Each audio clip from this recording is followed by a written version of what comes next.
बिल्वाष्टोत्तरशतनामावलिः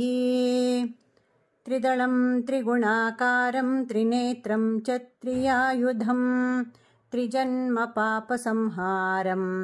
एकबिल्वं शिवार्पणम् त्रिशाखैः बिल्वपत्रैश्च अच्छिद्रैः कोमलैः शुभैः तव पूजां करिष्यामि एकबिल्वं शिवार्पणम् सर्वत्रैलोक्यकर्तारं सर्वत्रैलोक्यपावनं सर्वत्रैलोक्यहर्तारम् एकबिल्वं शिवार्पणम् नागाधिराजवलयं नागहारेण भूषितं नागकुण्डलसंयुक्तम् एकबिल्वं शिवार्पणम् अक्षमालाधरं रुद्रं पार्वतीप्रियवल्लभम् चन्द्रशेखरमीशानम् एकबिल्वं शिवार्पणम् त्रिलोचनं दशभुजं दुर्गादेहार्धधारिणं विभूत्यभ्यर्चितं देवम् एकबिल्वं शिवार्पणम् त्रिशूलधारिणं देवं नागाभरणसुन्दरं चन्द्रशेखरमीशानम् एकबिल्वं शिवार्पणम् गङ्गाधराम्बिकानाथं फणिकुण्डलमण्डितं कालकालं गिरीशं च एकबिल्वं शिवार्पणम्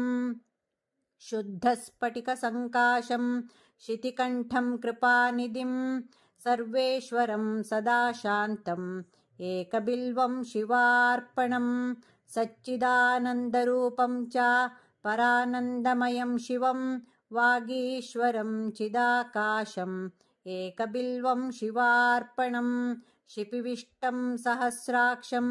दुन्दुभ्यं च निषङ्गिणं हिरण्यबाहुं सेनान्यम् एकबिल्वं शिवार्पणम् अरुणं वामनं तारं वास्तव्यं चैव वास्तुकं ज्येष्ठं कनिष्ठं वैशन्तं एकबिल्वं शिवार्पणम् हरिकेशं सनन्दीशम् उच्चैद्घोषं सनातनम् अघोररूपकं कुम्भम् एकबिल्वं शिवार्पणम् पूर्वजावरजम्याम्यं सूक्ष्मं तस्करनायकं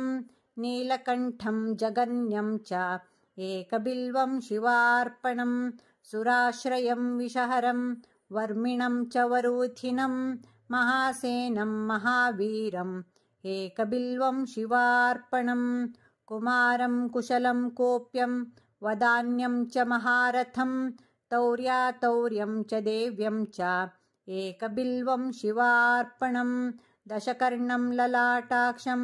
पञ्चवक्त्रं सदाशिवम् अशेषपापसंहारम् एकबिल्वं शिवार्पणम् नीलकण्ठं जगद्वन्द्यं दीननाथं महेश्वरं महापापहरं शम्भुम् एकबिल्वं शिवार्पणम् चूडामणीकृतविधुं वलयीकृतवासुकिं कैलासनिलयं भीमम् एकबिल्वं शिवार्पणम् कर्पूरकुन्धधवलं नरकार्णवतारकं करुणामृतसिन्धुं च एकबिल्वं शिवार्पणम्।